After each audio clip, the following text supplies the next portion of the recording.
The room buzzed with anticipation, a sea of faces lit by the harsh glow of television lights. Jasmine Crockett stood at the podium, her heart pounding like a drum in her chest.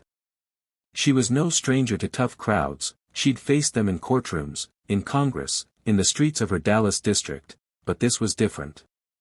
This was a national stage, a debate against Senator J.D. Vance, a man whose sharp tongue and unyielding rhetoric had carved him a reputation as a political titan.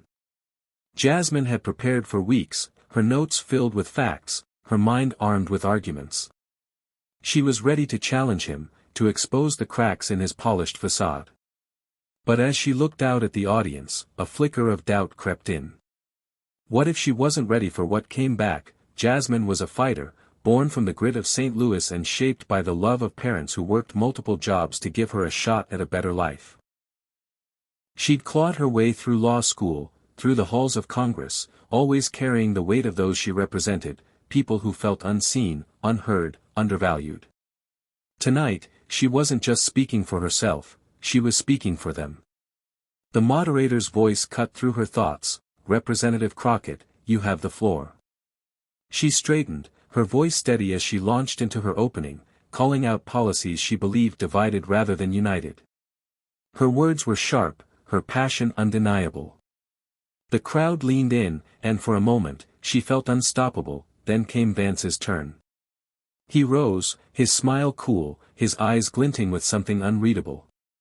"Representative Crockett speaks of unity," he began, his voice smooth as silk, but her vision ignores the struggles of those who don't fit her narrative, people in rural towns, forgotten by elites. The jab landed, and the audience murmured.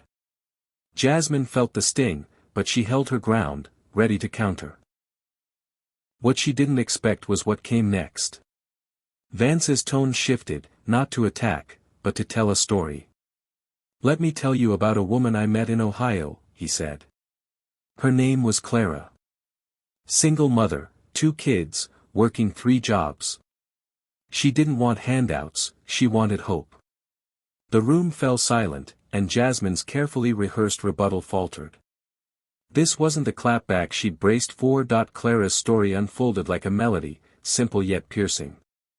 Vance described a woman who'd lost her home to medical debt, who'd stood in food lines not for herself but for her children. Clara didn't care about political games, he said. She cared about her kids' future. Jasmine listened, her heart twisting. She knew women like Clara, hell, she'd grown up around them. Her own mother had worked nights at Neiman Marcus to afford private school tuition, sacrificing sleep for her daughter's dreams. But Vance wasn't done.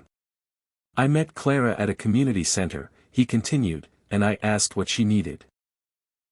She didn't ask for policy reforms or grand promises. She asked for someone to care." The audience was rapt, and Jasmine felt the ground shift beneath her. The debate moved on, but Clara's story lingered like a ghost. Jasmine tried to refocus, landing solid points on healthcare and education, but her mind kept drifting.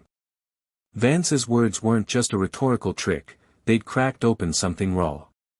She'd come to win, to dismantle his arguments, but now she wondered, was she missing the point? The audience applauded her responses, yet she felt a hollowness. During a break, she slipped backstage, her hands trembling. She thought of her district, of the families she fought for. Had she been so focused on the fight that she'd forgotten the people behind it? The doubt gnawed at her, and for the first time in years, Jasmine Crockett felt small. Back on stage, the moderator posed a question about community solutions. Jasmine's prepared answer sat on her tongue, but something else pushed through. "I want to talk about Clara," she said, surprising even herself. Vance's eyebrows lifted, and the crowd stirred. "I don't know Clara, but I know her story. I grew up with women like her, mothers who'd give their last dollar to feed their kids, who'd walk through fire for a chance at better. And you know what? They don't need our debates. They need us to listen." Her voice cracked, and she paused, swallowing hard. "I came here to challenge Senator Vance, but maybe we're both wrong if we think winning matters more than helping." The room was still, the air thick with emotion. Jasmine's eyes found a woman in the front row, her face weathered, her hands clasped tightly. She looked like Clara, like Jasmine's mother, like every woman who'd ever fought for more. "I'm sorry," Jasmine said, her voice softer now. "I'm sorry if I've ever made this about points instead of people." The confession hung there, vulnerable and unguarded. She expected Vance to pounce, to use her moment of weakness to score. Instead, he did something unthinkable. He stood, walked to her podium, and extended his hand. "Representative Crockett," he said, his voice low, "that's the truest thing said tonight." The audience gasped, then erupted in applause. Jasmine took his hand, her throat tight. This wasn't the clapback she'd feared, it was something deeper, a bridge built in the heat of battle. The debate continued, but the tone had shifted. Arguments became conversations, jabs softened into questions. Jasmine and Vance still disagreed, their visions for America miles apart, but there was a new undercurrent of respect. When the final question came, about what legacy they hoped to leave, Jasmine didn't hesitate. "I want people to know we cared enough to try," she said. "Not just to win, but to lift each other up." The debate ended, but the story didn't. News clips replayed Jasmine's moment of vulnerability, Vance's unexpected gesture. Social media buzzed, not with memes or mockery, but with stories of people inspired to act. In Dallas, a community center launched a fund for single mothers, naming it after Clara. In Ohio, volunteers rallied to rebuild a shelter Vance had mentioned. And in a small Texas town, a woman named Maria, who'd watched the debate on a grainy TV, decided to start a food drive. "If they can put aside their fight," she told her neighbors, "we can put aside our differences." Jasmine returned to her district, her heart fuller than when she'd left. One evening, she visited a local diner, the kind where regulars knew your name. An older woman approached, her eyes bright with recognition. "You're the one from the debate," she said. "You made me believe we matter." Jasmine hugged her, tears spilling.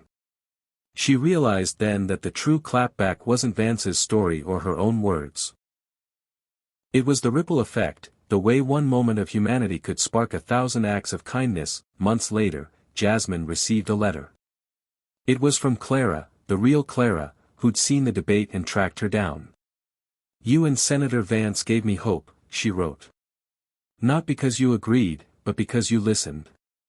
My kids are in school now, and I'm working one job, not 3. Thank you for reminding me I'm not alone." Jasmine framed the letter, hanging it in her office beside a photo of her mother. It was a reminder that the greatest victories weren't won on stages but in hearts. The world kept turning, debates kept raging, but Jasmine carried Clara's words with her. She and Vance would never see eye to eye, but they'd shared something rare, a moment when politics gave way to humanity. And in that moment, they'd shown a divided nation what was possible. The lesson was simple, yet profound. Kindness could be the loudest clapback of all, a force that didn't just challenge but changed. For Jasmine, for Clara, for countless others, it was a spark that lit the way forward, proving that even in the fiercest battles, compassion could win. The moral of the story: Jasmine Crockett tried to challenge J.D. Vance. She wasn't ready for the clapback. Is that true strength lies in choosing compassion over conflict, and even in the fiercest battles, listening and kindness can create a ripple effect of hope and unity that transforms lives.